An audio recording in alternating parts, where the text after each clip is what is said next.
लेकिन कुछ लोगों की आदत है, चोरी छिपे उन लोगों ने कोरोना की वैक्सीन लगवाई, लेकिन दुनिया को कहते रहे मत लगाओ। ऐसे ही चोरी छिपे, वो तो आज के दिन पे बहुत कोई छुप नहीं सकता। चोरी छिपे चुपचाप संगम में डुबकी लगा करके आ गए, लेकिन जनता जब पुण्य का भागीदार बनने के लिए, स्नान करने के लिए जा रही है, कह रहे मत जाओ मत जाओ। लेकिन जनता कहां मानने वाली है? जनता तो उनकी असलियत जान चुकी है, और इसे करोड़ों की संख्या में श्रद्धालु जाकर के आज भी और 26 फरवरी तक रेला इसी प्रकार से आगे बढ़ता रहेगा, कोई संदेह नहीं। लेकिन एक बात समझ में नहीं आता है, जब इनको अवसर मिला था तब इन्होंने कुछ नहीं कहा।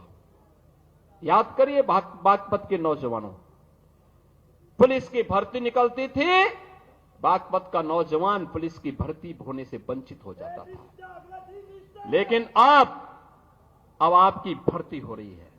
याद करिए, अभी 60,200 पुलिस के नए भर्ती की प्रक्रिया चल रही है, फिजिकल टेस्ट हो रहा है।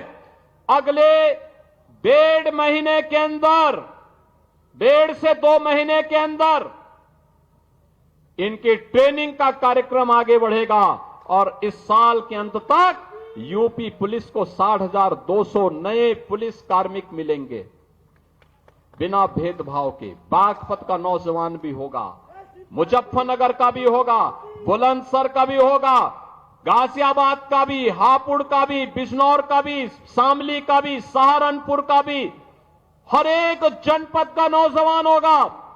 उत्तर प्रदेश की ताकत का एहसास कराएगा, और उत्तर प्रदेश का नौजवान ही नहीं होगा, उत्तर प्रदेश की बेटियां भी होंगी, क्योंकि उनके लिए तो 20% जगह हमने अनिवार्य रूप से कर दिया है कि बेटी भी इसमें अनिवार्य रूप से भर्ती होगी।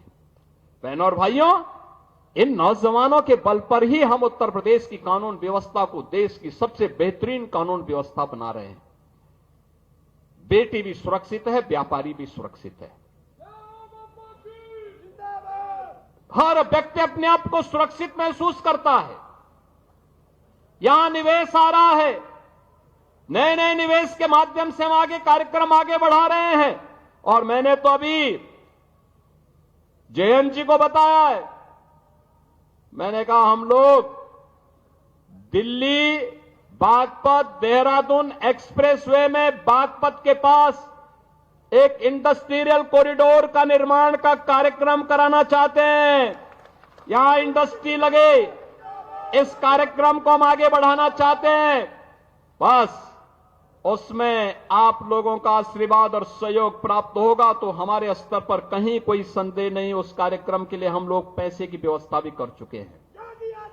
बहनों और भाइयों, ये कार्यक्रम इसी रूप में आगे बढ़ेंगे।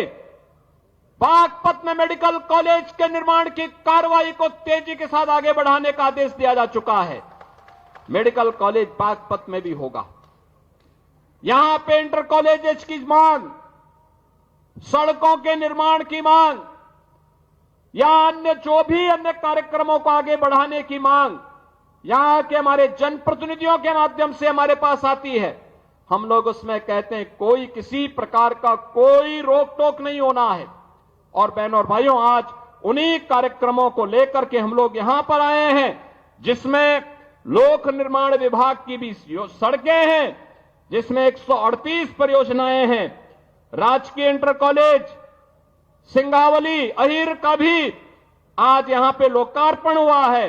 राजकीय कन्या इंटर कॉलेज बिलोचपुरा, इसका भी आज लोकार्पण का कार्यक्रम हुआ है। और बागपत में एक नए बस स्टेशन का लोकार्पण का कार्यक्रम होने के साथ ही आईटीआई प्रहलादपुर यमुना नदी के बाएं किनारे स्थित जागोस में बाढ़ सुरक्षा के कार्य हैं।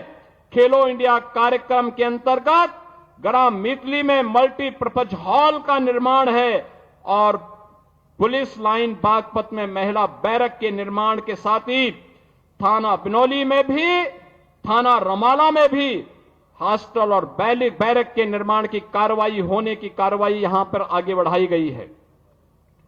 शिलान्यास के साथ ही हमने बड़ौद अमीनगर सराय मार्ग का, छपरौली से बिजवाड़ा रजवाहा माखर नहर पट्टी का निर्माण का कार्य और बागपत से मुरादनगर मार्ग को 2 लेन चौड़ीकरण सुदृढ़ीकरण के कार्य का शिलान्यास भी किया है।